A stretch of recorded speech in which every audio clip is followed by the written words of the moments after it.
Hello and welcome everyone. My name is Miliha Zajkovic and I'm the head of product marketing here at CharityEngine. For those of you who are new to CharityEngine, we are a unified fundraising platform and CRM built to eliminate data silos. With CharityEngine, all your donor engagement data from events to volunteers, auctions, peer-to-peer, each one of those slices of the pie flows back to the contact record in real time. This gives your nonprofit not only deeper insights, but more precise segmentation, and ultimately, in today's day and age, a stronger foundation for emerging AI capabilities. But today, I'm excited to introduce two experts in the nonprofit strategic planning space, PlanPerfect co-founders Adam Wolford and Sophia Shaw. Adam and Sophia lead PlanPerfect. This is an AI-assisted platform designed to simplify strategic planning for nonprofits. And so for today's session, we'll focus on the intersection of fundraising and strategic planning, specifically through the lens of fundraisers. So we'll cover how to diagnose planning gaps, connect planning to fundraising outcomes, and ultimately how to help you communicate to your board why even creating and maintaining a strategic plan is essential. Before I pass it on, just a few housekeeping items. Today's session is recorded, and we'll share the recording right after the webinar. We also want today's session to feel interactive, so please feel free to drop your questions in the chat. We'll definitely save some time towards the end of the presentation to address them and engage with you a little more. With that, Adam, Sophia, welcome. Thank you so much for being here with us. Awesome. Thank you so much, Miliha. And hello, everyone. Welcome. This is just a quick background on Sophia and I. Like Miliha said, my name is Adam Wolford. I have over a decade of experience in building technology solutions for nonprofits, strategic planning, and otherwise. So I'm really excited to join you today. Sophia, do you want to give a quick background on yourself? I'm Sophia Shaw, and I've spent my entire career in the nonprofit sector as a CEO of the Chicago Botanic Garden, as a board member, and have also been teaching nonprofit board governance and strategy at Kellogg at Northwestern's Business School. And I know the feeling of how to raise money. I raised a lot of money in many of my roles and always found that having a strategic plan helped that process, and not having one made it even more difficult. So let's go on to the next slide. So quick poll. And so who has an active strategic plan now? And a poll should pop up in the poll area, right? Yes, I think so there it is. I see it. So the question, who has a plan now? Yes, no, or I don't know, because a lot of times the development officer won't have knowledge if you have a plan or not. So if you could fill that in, that'd be great. And we can go on as we can watch this populate while we move on. Yeah, see the results, Sophia. Looks like about half the people have a plan, and 50, the other half either don't know or they do not have a plan. All right, good, nice to have. Yeah, thank you. I can't see that on my side.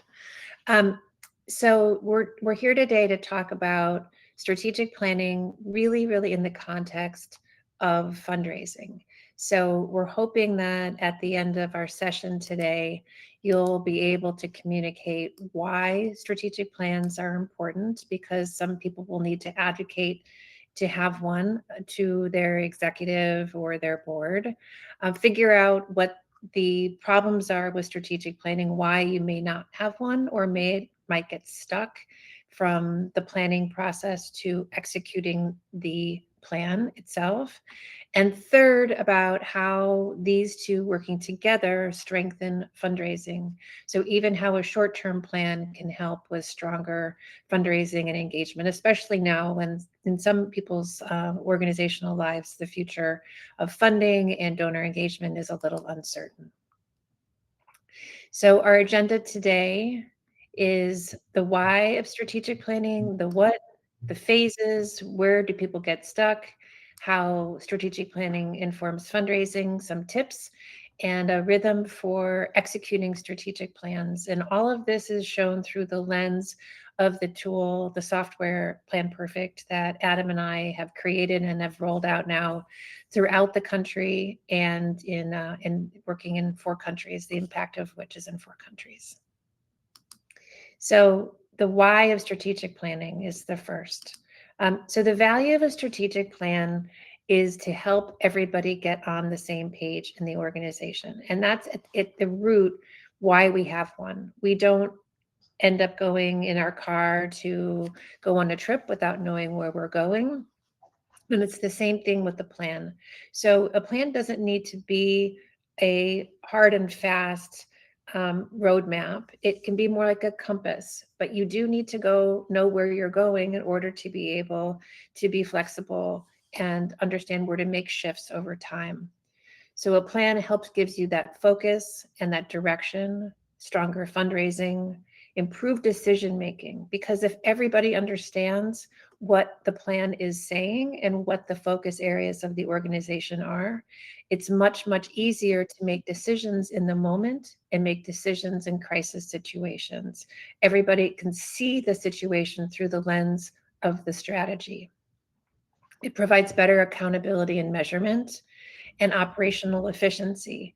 And these together work to create an era of more responsive and supportive board management. When a board can trust the organization is doing what it says it's going to do, oftentimes through that accountability, the metrics and timelines, then there is a much more free opportunity for the organization to run more efficiently. And it also allows you to adapt over time. So these are all the things that we really focus on in our strategic planning process and in our software. Execution is what extracts the plan's value. So 86% of nonprofit leaders say a strategic plan helps them raise revenue. And that's not only in the fundraising area, but also in earned revenue. Fundraising can only be done by the whole team when everybody understands where you're going. So leaders credit, this is all from Nonprofit Pro, and we can also see it in the latest statistics that are coming out from both our firm, but also in the data of fundraising today, is that if you have a plan to execute against, it's much easier to have good fundraising, board relationships, and reporting, and then help you all stay on the same page. So you're more likely to see a payoff if you make a plan.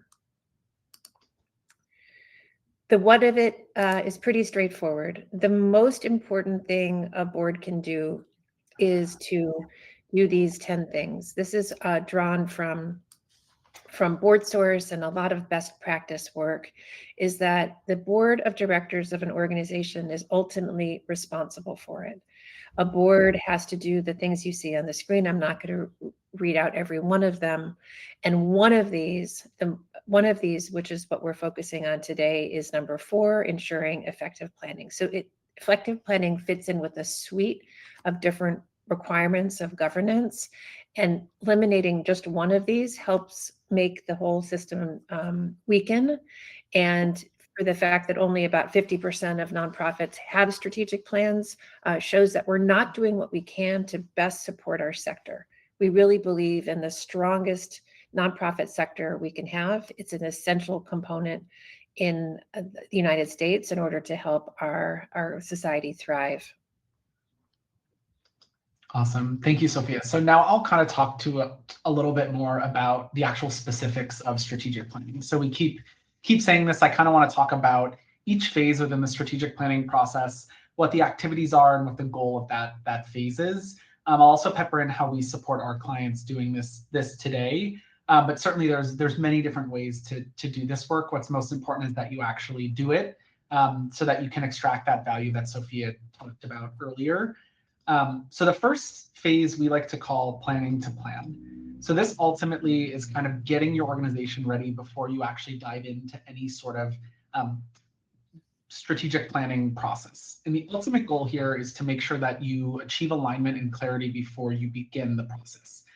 So sometimes an executive director wants a plan so that they're able to align their organization and drive them forward. Other times it's the board mandating it, but this is really your opportunity to get everybody on the same page. So some key activities you can work on here ultimately is aligning the executive director and board chair on the purpose and scope, deciding if you're ultimately going to launch a fundraising or formal campaign against your strategic plan, or if part of your strategic plan will just be to grow your annual fund or other ways that you're earning revenue. You'll want to find a strategic thinking partner. That can be internal, so somebody on your board, somebody on your staff who's well equipped to do this, or external, a consultant or otherwise. Draft a high-level timeline and then start to assign responsibilities, and then finally adding strategic planning to board staff agendas. There's a number of other activities you can do here. Our system has a part of it that actually walks you through using our AI tool to help you understand what steps are necessary for you.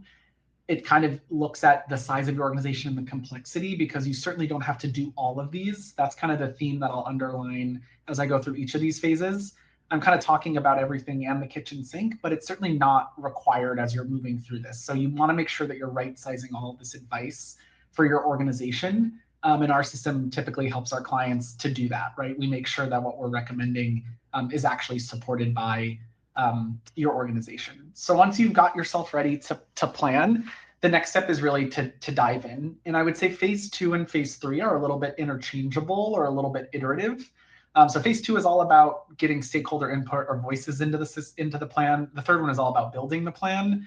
Some of our clients will build the plan using our builder in the system and then do discovery and tweak it. Others will do a full discovery and then build the plan. It's really up to you as the leader and what makes sense for you, as well as kind of the working style of your organization. But I'll talk about phase 2 first and then move into phase 3. And again, just talk about how they might iterate against one another. But the goal here of phase 2 is really to ground the plan in reality, right? It's really your environmental assessment to help you understand kind of the real world context and also the stakeholder voices that you're scanning. So this can have a multitude of different activities. Again, we support each of these in our system, but you can do these across a number of tools. The first is to scan sector trends and PR benchmarks. So reportings, newsletters, AI is a great tool for this. I'm sure you've all talked a lot about AI in your organizations recently. Next is to design an inclusive stakeholder input plan. So whether this be surveys, which we support, or focus groups or interviews where you can upload them into a system to get some of these analyses done, it's a really good opportunity. And I would say this is a point that a lot of smaller nonprofits glaze over or miss. A lot of the times it's getting the board and the executive director in a room and everybody would post-it notes coming up with the plan without asking beneficiaries, program participants, donors, families of program participants, what they actually want to see out of the organization. So really being thoughtful about how you approach your planning, especially who you're talking to, is really key for this part. And then the last part is all about synthesizing that data. This can oftentimes feel like the most overwhelming part of the process, but really collecting, synthesizing, and summarizing those findings to understand how that might even influence your organization. And then last but not least is developing a SWOT, or a strengths, weaknesses, opportunities, and threats. This is just one structure. There's a ton of these out there. Our system generates these automatically based on the inputs that you give. So it kind of takes all these voices and data and this rich information and turns it into actionable parts of your strategic plan that you can go and then execute upon. Again, the third phase, which really could be your second phase, just depending on how you roll this out, is actually building the plan, right? So the goal here is to take all of that incredible input that you just gathered and turn it into something that you can go and execute on. So if you leave this phase, the goal is really ultimately to set clear goals and objectives that can help you to anchor the plan, or that make the plan grounded in your mission and in your reality. So there's a couple steps along this. The first is to build the mission, the vision, the values, understand what timeline you want your plan to cover. So there's always this conversation around the 3 to 5 year plan in the nonprofit sector. It seems like no one's really building 4-year plans, but it seems like those two are the anchors, which is great if you have a larger institution that's a little more stable and is able to kind of plan that far in the future, or if you're a cultural institution where it might be relevant. But we also see a lot of our smaller or mid-sized clients thinking more about 1-year plans or 2-year plans. We have as short as 6-month plans if they're in kind of an area where they've lost funding or they're trying to figure out their next steps. So I would say spending the time both in the first phase and this phase really understanding what you want your plan to cover, and just know that there's a solution if you don't want to build that longer plan out there to support you. We've helped our clients build all sorts of different timelines. The next is really defining the goals and objectives. So your goals really should be reflective of, again, that timeline. You want them to be achievable and ambitious, but you don't want them to be so big that that's impossible to win or impossible to achieve them. And then really the goals, again, are high level, and then the objectives are kind of the specifics that live below the goals. So these are the measurable achievements that you'll make along the timeline of your plan to help you execute it. The fourth phase is all about reviewing and refining. So this is where you get everybody's buy-in. Of course, as you've done discovery up front, people are aware you're planning. They've already had their voices heard. So this step can be easy if you've done a more comprehensive approach, but really this is just validating the plan and securing buy-in. So you'll want to share this with your board, senior staff, get kind of that feedback in, meet with a committee to align, make sure it's feasible, incorporate any revisions. And then ultimately your goal is the end of this is moving out of your quote unquote planning phase into your execution phase. So the end result of this is getting your plan approved by the board, and then really moving it into operationalizing or implementing the plan, which is phase 5 here.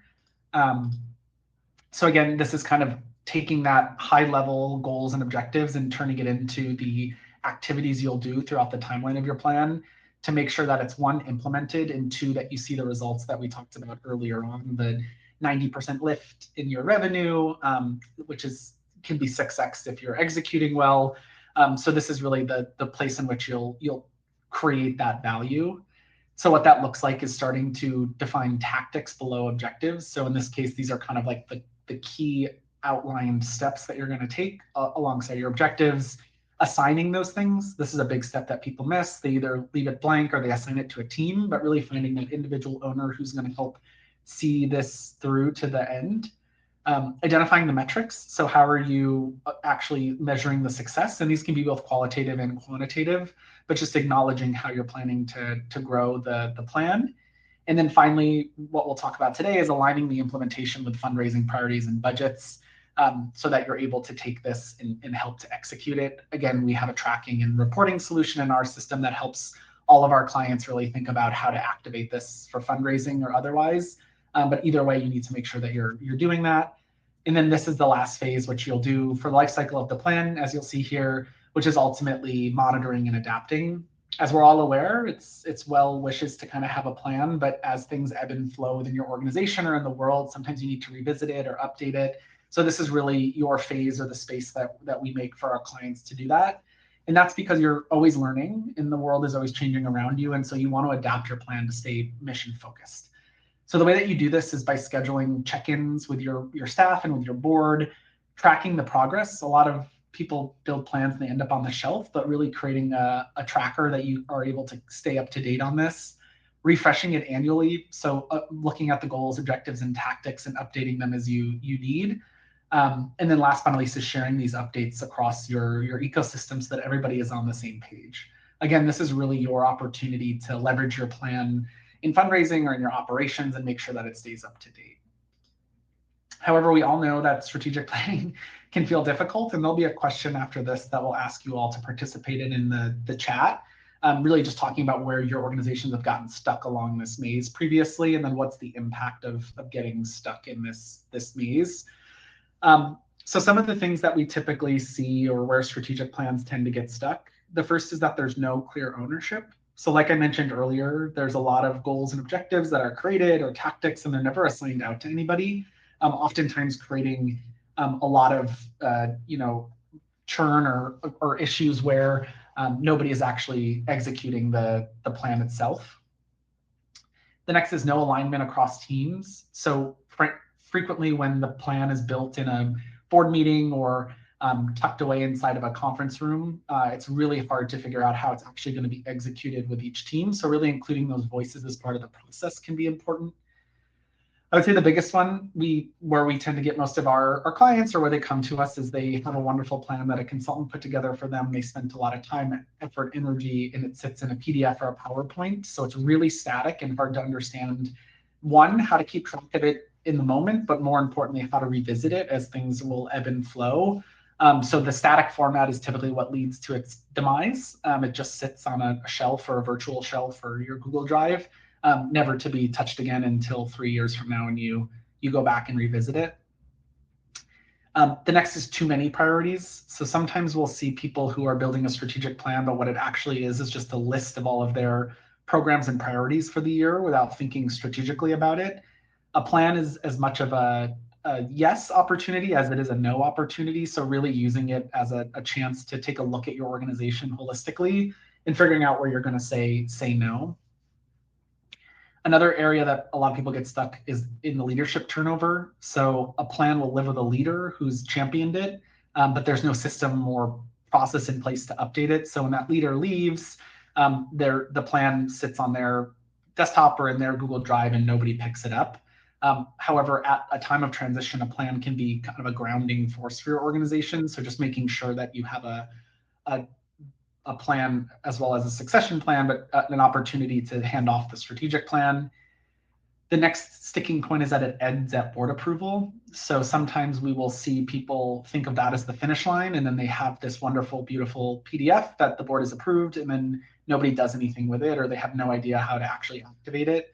So really in that planning to plan phase, as well as in phases 5 and 6 around implementing and monitoring and adapting, that's really your way of making sure that you're not spending a lot of effort on something that is not going to actually be delivered.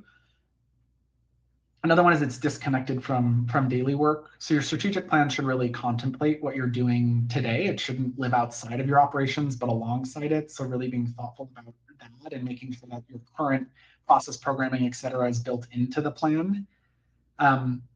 The next one is no regular check-ins. So this is typically you'll see a plan that's built and then it might end up dying because nobody is actually taking the time or space to look at it. We recommend monthly for your internal staff team to take a look at the plan and then quarterly with your board. The next is can't say no. So there's always board chairs, board members that will come to you and say, hey, I have this brilliant idea. We should open a new location. Hey, I have this friend who sells flooring, we should reinstall our flooring, right? It's like all of these random things that end up popping up. Or you're applying to a grant that has a certain program, so you build that program because it aligns with their vision and their mission and not your own. So really using the strategic plan as a decision filter and enabling you to say no to certain opportunities if it doesn't align with the plan. And then last but certainly not least is the lack of visibility. So if your plan can't be seen by everyone in your organization and your board, it makes it very difficult to avoid all these other pitfalls. So really creating a place or a neutral zone or a process or a system. Obviously, we built this in ours, but a dashboard where people can go and understand how is the plan progressing and where does it live today. So I'm curious from people on the line, given that we just talked about those areas and that over half of you, I guess, have a strategic plan, where do you most typically see yourself getting stuck? Is there a specific example from the maze I had, or maybe something I missed around where you might get stuck within your organization? And you can feel free to drop it in the chat. There's a chat functionality on the right side of your screen. Yeah, and Adam, while we're waiting for that to populate, one of the ones that I always saw, this was not when I was a CEO, but was when I was within the organization as a vice president of another organization, that because we didn't have a clear strategic plan, our CEO kept being, as you said, very opportunistic. So it kept us always not being able to be on the same page with one another.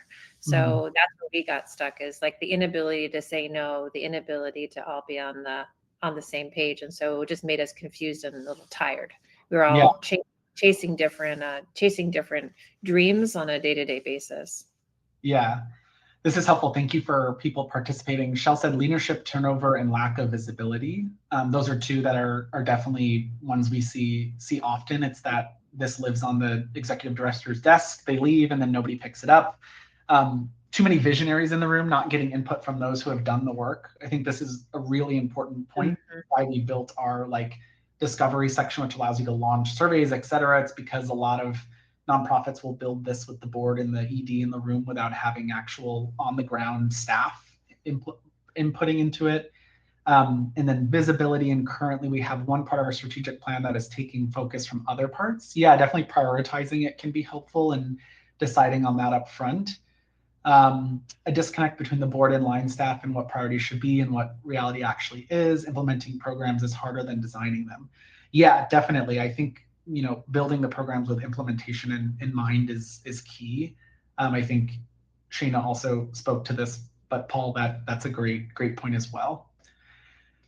And I guess for those of you who have had a plan that's stuck, or for the other half of you without a plan, I guess what do you see being affected specifically by not having a plan, or having a plan that might be stuck in practice? And this can be related to fundraising or otherwise. And while that's populating, I also wanted to add another one, which is really not asking enough questions of those people who participate in our programs at a nonprofit. And this is one of the great, wonderful breakthroughs, I think, about AI and the ease of sending out surveys and taking transcripts of focus groups and integrating them into a plan, is that now we can really, really ask people who we serve what they need. And we couldn't in the same way in the past. I worked at an organization where we could track at least 30 to 40 different languages being spoken every weekend, and we could never capture why those people were coming to the Chicago Botanic Garden. And now through surveys and then using AI, which can speak in different languages, or using a tape recorder to transcribe a conversation and be able to upload it and be able to read it quickly, we can really, really ask people what they need and how we can help them achieve it. Instead of just having a board of directors who may be not understanding people's needs make the decisions. Yeah, I think that's really a great point. I think some folks are writing in, so I might just give it a second here. I can tell you that at an organization I'm on the board of, with regards to the second question, that part that has been affected for us is we just did a capital campaign, and now we're running into some issues with cash flow just because we didn't have that plan into the future far enough. This is good. Shell says, with leadership turnover and only being in my role for a year, I don't have clear, consistent direction for fundraising. That's really, really important. And that's where, as Adam said earlier, with planning, having a plan in advance allows there to be the changing of both the executive director, but also the natural shifts of the board chair, because every board chair will bring in a different area of focus, and having a strategic plan helps to keep the fundraising team aligned on what is the priority. So I think we go to the next slide. I think this also really focuses on Shell's question. Having a strategic plan allows everybody to be speaking off of the same playbook.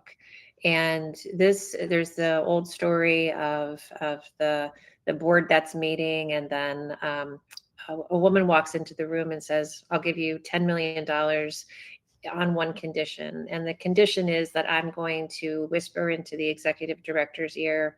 I'm going to ask the executive director to tell me what the highest priority is for my $10 million. And I'm going to ask the board chair the highest priority. And if those two match, then I'll give them the money. And the why this is it's sort of a story that's one that I tell often, is because so clearly the board chair and the executive director can't say what that number one goal is. And to make it even more complex, especially speaking here to people who may be on the front lines of fundraising, that third wheel, the third leg of the stool oftentimes has a different answer. So everybody needs to have the same understanding of what the fundraising priorities are, so that we can all speak the same narrative to our potential donors and in our marketing efforts as well.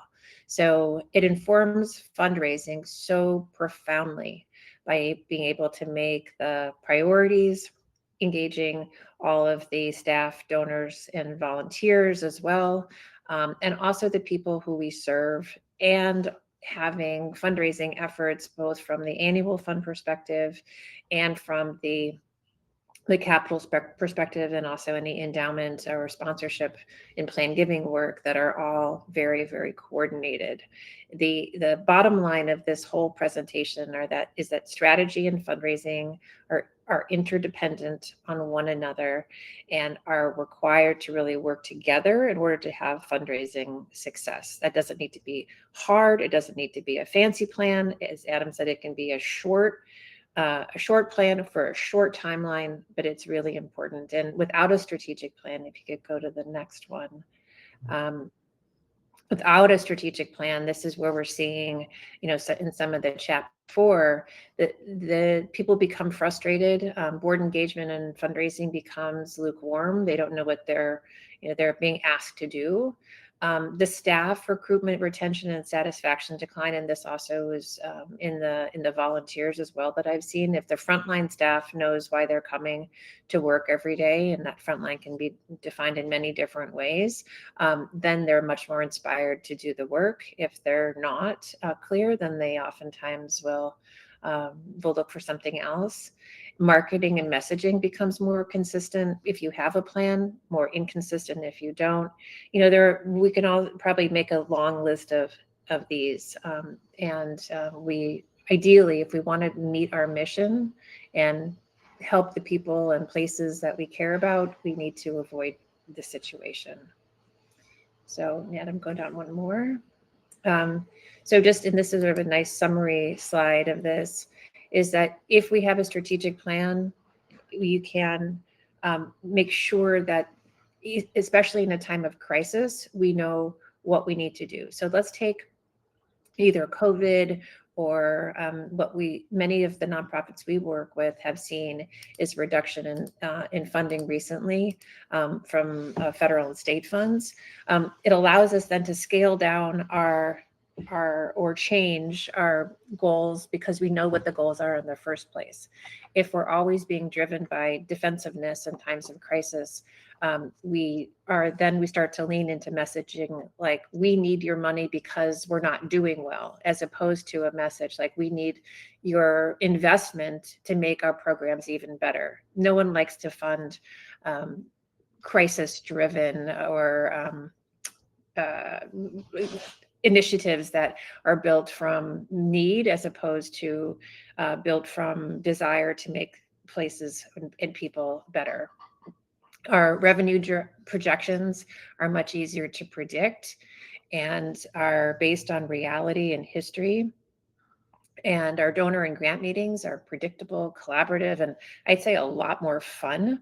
Having been doing a lot of fundraising over my years, being with donors, foundation leaders, grant makers can be very stressful, but if we come in really clear on what we're doing and why, it actually can be fun to be able to have that relationship over a topic and the opportunity for real impact. Relationships are more meaningful, they're not as transactional, and they can last over a longer period of time. Our donors and our donor retention is more sustainable because people are better able to predict what it is that we're doing and why. When we start to pivot, zigzag with our donors, they tend to not trust what we're doing. And this also really affects any kind of planned giving, because somebody now is making a decision about what they may be giving to the organization in when they pass away, and that could be in a long time. So if they feel that the organization is constantly shifting around, they may be less likely to leave the organization in their estate plans. And finally, with the strategic plan, we have clear goals and metrics that we can track and monitor, and most importantly, celebrate the success of those, and celebrate when we're able to fundraise to support them. And I'm going to repeat this. I said this before. This doesn't need to be hard. It doesn't. We somehow over the past decades in the nonprofit sector, we've made this out to be much, much more difficult than it needs to be. The process has been expensive. It's been inefficient. It's been looked at the too long-term. Every time I say I work with strategic planning, I get this. People put their hands in their head in their hands and say, gosh, I can't do that again. I talk to board members all the time who say, I can't do that again. I won't do that. So we have a different way of doing it now. And, technology sometimes is scary, but in other ways, technology can really make things more enjoyable. I'm always looking for a good analogy, and I like baking. Like, I don't actually like making the crust and doing a complicated baking, but if you can use a blender and an oven and an egg beater, it certainly makes baking a lot more fun. And if we now have technology to allow us to do some of these things, we can actually have a process which is affordable and efficient, working either in very short amounts of time or long, and really bringing people together. Remember, we all chose to be in the nonprofit sector for a reason. It's for the mission, for the people that we're with, and to make the world a better place. And having a plan now can be all the best of why we entered into the sector, and not these things, not the opposite of these things on the screen. Yeah, we've even just to that point had some of our clients say that it's been fun, which we did not expect to hear most of the time, because like Sophia said, people are putting their heads in their hands, and probably all of you on the line are maybe disbelieving that fact to be true. But I think once you have a process and a system in place that gives you the confidence in the back office to do this, it can feel really powerful. So some of the stuff to just think about as far as like tips that make strategic plans effective, and I'll talk about this more both in kind of building the plan as well as keeping the plan alive and working, is really all about kind of these five items. So the first one, like we've talked about, is make it visible. A plan that lives on someone's desktop or in Google Drive or in a drawer, in a binder, depending on where you are in your journey, does nothing, right? It's exciting to do as part of the process. You get it board approved, and then it just lives there and nothing actually happens. So it's important that you keep it front and center. It can be scary sometimes to make a 3-year plan and then try to socialize it, especially if the plan needs to later shift. But just making it clear that you have the power and the option to do that can feel really empowering. So dashboards, one-pagers, goals posted where the team can see it can really help to motivate and drive the work. And this is what keeps the plan top of mind for staff and board alike, and make sure that everybody is moving on the same page. And again, that you're extracting the value from all of the time and effort that you've put into the plan. And most importantly, regarding this topic, is that you're able to drive forward your fundraising goals or your philanthropy goals. Next is making it part of your culture. I think a lot of the times staff, volunteers, et cetera, feel like strategy lives at the board level, or it's dealt with once a year in a retreat that they're not included in, or maybe they are, but it kind of feels like this amorphous thing. So I think making it part of your daily culture, your operating cadence. So, reference the plan in meetings, decisions, and hiring, right? As you're bringing someone on, introduce them to the plan. We do this with all of our employees, and a lot of our clients do this as well. It can really create confidence that the organization knows where it's going, even in a sector that's right now going through a lot of turmoil with funding and otherwise. But what's most important is that it's part of the behavior and the culture of your organization, and not just living in kind of a once-a-year retreat or offsite with your organization. Third, which speaks to the second point, is to make it everyone's. Ownership can never just live with one person or just with the executive director. You really want to assign this out into your organization, whether that be along the goals, the objectives, or tactics, but just making sure everyone has a stake in the outcome. I think if you create this shared ownership, that's really what keeps the plan alive, even throughout leadership turnover, because even if you have a new executive director come in the fold, if this is widespread enough in the organization, they're able to fall into their role, but most importantly, everybody else is able to carry it on throughout the life cycle of the plan. So just really important that you make it part of everybody's working time and cycle. Next, again, is tying it to your philanthropy plan, right? So your strategic goals and your fundraising priorities should not be in conflict or run separately. They should reinforce each other. So your goals should tie directly to a fundraising priority that you're looking to raise against. And again, this is really where strategy ties directly into revenue. A lot of the times we'll have organizations that are looking for fundraising plans without having a strategic plan. It can just make it very, very difficult to create that because it's not clear where your organization is heading. So by thinking through the goals that you have in your plan, you're really able to create these fundraising priorities that can be exciting to certain donors, funders, board members, et cetera, to give to your organization to help you to continue to grow your mission. And then last but certainly not least, and most importantly, is to revisit it regularly and often. So on the next slide, I'll cover kind of the operating rhythm that we recommend, but ultimately the bottom line here is that if you don't have time in your calendar to check in on this by yourself, as well as with your team, as well as with your board, that's how plans kind of die on the shelf. And really, you won't get any value out of it. So if you're not going to actually create an operating rhythm or find a system that supports it, we support our clients in this, but find a way to do it, then there's no real value in creating a strategic plan if you're not going to keep it active.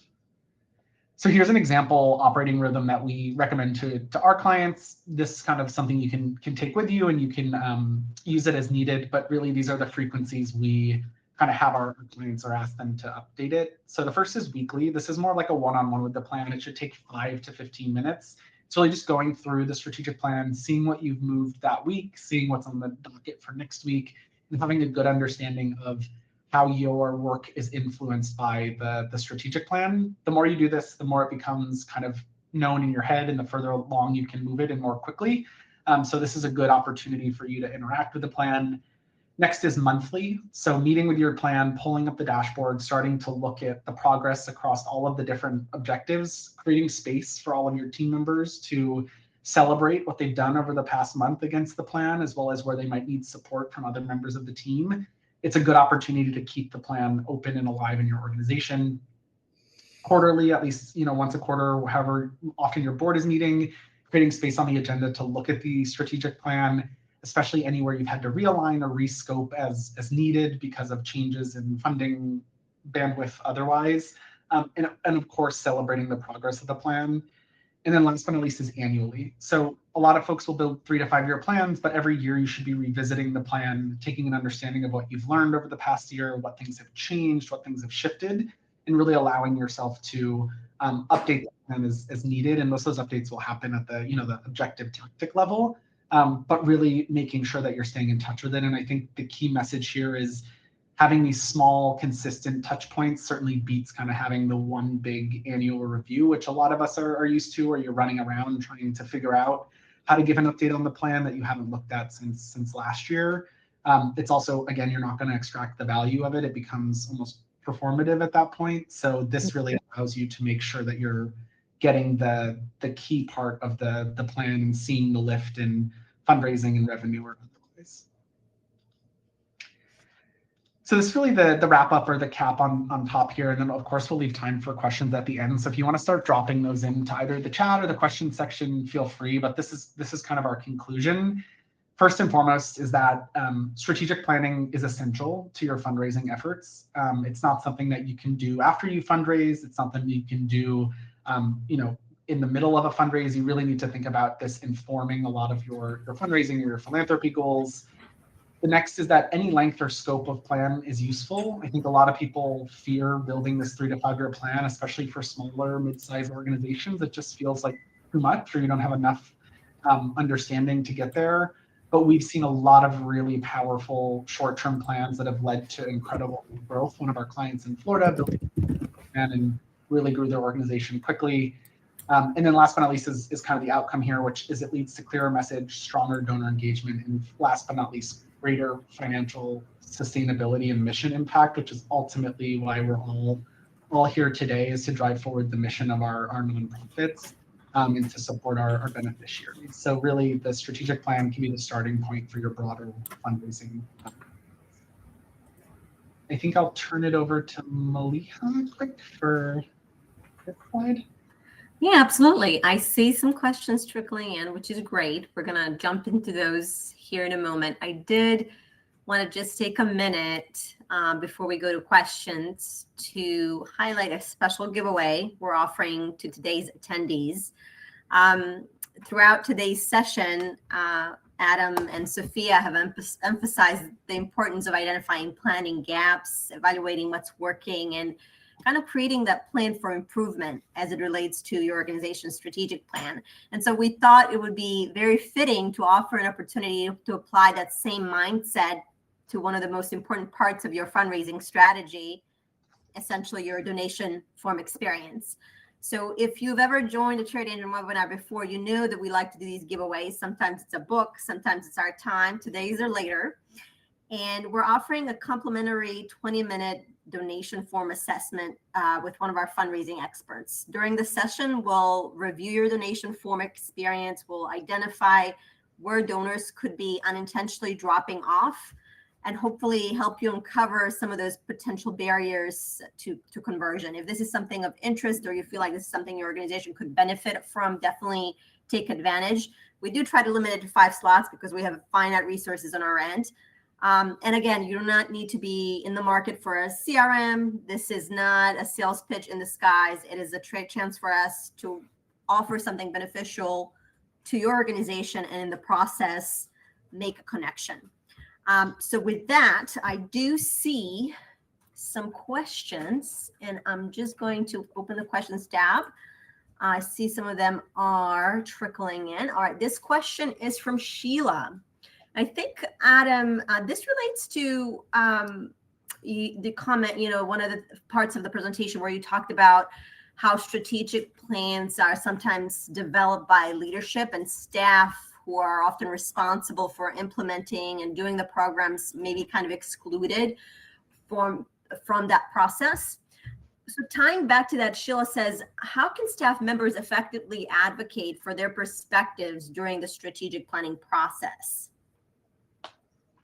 Yeah, and I'll take this one. Having a really robust survey component is something we've seen from our clients. We're working with a music conservatory, and they have a wonderful group of diverse faculty who are teaching the students, and they have the support teams necessary to ensure that the school is running. And so they, for the first time in their history, did a thorough survey and also in-room focus groups of that staff, and different kinds of staff, from the music teachers to people who were convening the students in different ways, and the parents, et cetera. So they did a survey, and they really found out things that they didn't know before, and moreover had, by including the people's voices on staff, were able to then make them feel much, much more part of the plan itself.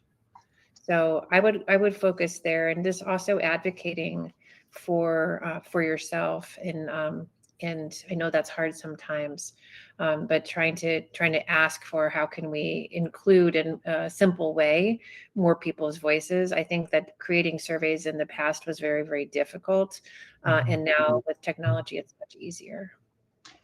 Yeah, I think the only other thing I would mention is just knowing that sometimes your leadership team is also scared of this kind of work, right? Like they might feel nervous about doing this, or it might feel too big for them as well. And we've talked a lot about that on this conversation, but acknowledging that can be powerful too. So just think about where you are in your strategic planning journey. A lot of times executive directors will get pulled along by the board in this work to a certain extent. So that can be another way to kind of make sure that your voice is heard. We do have another question. This one is from Arlene. Thank you, Arlene. Her comment is about, so she says, what you described seems to be a template for a work plan rather than a strategic plan. Can you please explain how you perceive the difference? Yeah, I think the focus of this conversation was really about the tactic side of it, because we were talking about taking that plan and turning it into a fundraising plan. These are definitely connected, but certainly distinct. To your point, Arlene, I think we see the strategic plan as defining the long-term outcomes, priorities, choices, decisions an organization will make to achieve its mission and vision, whereas the tactical work plan is an output of that process, and it really translates the strategy into the actual projects, owners, initiatives, timelines, et cetera, that you're going to execute. again, the fundraising story is kind of part of the execution, which is why we focused on it in this conversation versus more setting the high level vision. The process remains the same. The strategic plan really can establish the why, so to say, and the work plan is the how, who, and when. And obviously the two of them need to be hand in hand as you're taking your strategy and executing it, or else you're going to run into the issues we talked about where it's on a shelf, it's not executable, it's not grounded in reality, etc. Yeah, no, I think it's a good question, really, in terms of this presentation. One of the things that we're really trying to do, generally speaking, with strategic plan is taking it off the shelf. And when the strategic plan, which is your mission, vision, values, goals, and objectives, your standard areas of a strategic plan. If you just get it at that level, then it's almost impossible to execute upon. But if you do both the traditional strategic plan and then also sorry, I'm listening to the sound of sounds like rain or something. And then also the execution component, then you can really make a difference. Thank you for that. Apologies for the sound. That was me not realizing I was not on mute. It happens, guys. It happens. I do have a question from Sam, and I was trying to get some clarification on the question. I think this relates to when you talked about how some plans have a shelf life basically there are shelf plans, they get created, and that's about the light of day that they see. So she's asking, have you seen any fun ways organizations can make their strategic plan more visible? Like anything you talked, I think, Adam, you briefly mentioned, Post-its or one pagers or things like that. Anything like particularly fun that some organizations that you've worked with have done that has worked in terms of just making it very visible and at the forefront for everybody? Yeah, I just came from, if you couldn't believe it, there's a conference called the International Association of Strategy Practitioners. It's all people who do strategy and execution. But one idea that was surfaced there that I thought was really exciting and powerful, it's an organization that does outdoor education, and they had just built their 5-year plan. And as part of rolling it out to the whole entire organization, they built like a hike or a camp in their office, and every stop was aligned with one of their goals in the plan. And so they really brought it to life in the way of like a kickoff. They then show like updates, on their dash or on their bulletin boards or on their they have like a TV screen. So they do like monthly updates there for the whole entire organization. But I think launching it in an exciting way that takes it offline and into your real world, especially if you can align it with your mission or your programming or the way that you work, can definitely be an exciting and really fun way to kind of bring it to life, give it some sort of like physical aspect, especially as you're asking people to, then keep it up to date, to log into a system, or just to, keep it front of mind. That can be a really powerful way to do it. So that's one way that was particularly creative from my perspective. Yeah. And I wouldn't put this in the fun camp, but it definitely helps is to have a mission statement that everybody can remember. So if it's one sentence that everybody can remember, and it starts with either the name of the organization or we, or, so it's in a whole sentence and not just a fragment of a sentence. And then it has words that everybody understands and just not 4 paragraphs, et cetera. I think that's another really unifying way. You can even put it on a t-shirt. We used ours and we put it on everything, and that's what Adam and I are trying to do here with PlanPerfect too. That we really want to make sure that we know why we're showing up to work every day, and that can make it much more fun. For sure, and I love that idea, Adam, that you share about the hike. I think sometimes it takes it's a cliche, but thinking out of the box, doing it a little bit differently, just to make it a little more memorable. All right, I know we're getting close to our time here. We do have one more question. This is from Julie, and it's interesting. It's kind of the flip side of the first question we got, or one of the first questions we got. Julie says, how can nonprofit leaders build staff buy-in and enthusiasm for strategic plan when employees weren't directly involved in creating it? I think sometimes this happens, the ship has sailed, you have a plan, and I think the question is, all right, well, how can I excite folks in practical ways and help them sort of bring the plan to life and feel invested in its success if they were not necessarily part of that process from the get-go. Yeah, that's a good one. I would say that a lot of things in life can at least be softened or better understood when we talk about it. So maybe even having that leader go through and explain the origin of the plan, what fed into it, what were some of the thoughts. Yesterday I was at a board meeting for a group I'm in, and I'm the newest board member on the team, and I didn't know the history. So having some of the history explained to me made me feel, and having me be able to voice my opinions about it made me feel more included, more informed, and allowed me to sort of set down some of my reservations at the door. So having a nice conversation about that history, asking the person's opinion, and at a certain moment when you're employed by an organization, you got to kind of have to either agree or decide to not be part of it exactly. But I think talking it through is really helpful, giving context. Yeah, I echo that. I think giving context both on the process of how it was developed, so that it doesn't feel like it was done behind closed doors. You give like the appropriate level of transparency. And then one thing we do with the employees we onboard is we really make it clear where their role fits into the plan. And this can be everybody from like frontline staff volunteers, just so they understand, or janitors at your museum, like where does the role that they're playing fit into the overall strategy, so that it feels like it's theirs as well. I think can be a really powerful way of making sure that while it is top-down driven, it feels like it's being bottom-up executed or brought to life that way. I think can be a really powerful framing for staff or employees.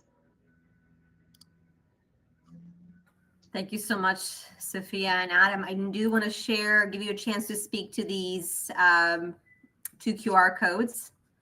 Yeah, I dropped some in the information in the chat as well. We'd love to chat if anybody's thinking about strategic planning, especially in the context of fundraising or how they're planning to roll it out. We built PlanPerfect specifically with clients like CharityEngines in mind, the small to mid-sized organizations that are wanting to do it in-house, that feel empowered to do it in their own words, that really want to be in control of the process so they can revisit it as needed. And that's really our ethos in really making sure that the plan doesn't die at approval, but that you're able to execute it and see the lift in revenue, see the growth of your organization, and ultimately serve more of your people or whoever you serve in your mission. So these 2 QR codes, the first one is just to book a demo on our calendar. I also dropped that in the chat. And then the one on the right is really to learn more about us. We obviously have a robust website. You can watch our video demos to get a feel more for how our software works. We'd love to chat with any of you. We can give you a demo. We can talk more about your plan and where you are in your journey. But ultimately, our goal is just to help nonprofits feel empowered to have a strategy, but more importantly, to use that strategy to help them raise funds and further their mission. Excellent. Well, thank you so much. I know I learned a lot about strategic planning during this session. I hope our audience has too. For anybody that's hasn't had a chance to participate, I know this question was asked, or this question came through a couple of times. We are sharing the recording right after today's session, so you will be receiving that. Adam, Sophia, thank you again, and everyone have a wonderful rest of your day. Thank you so much. Bye-bye.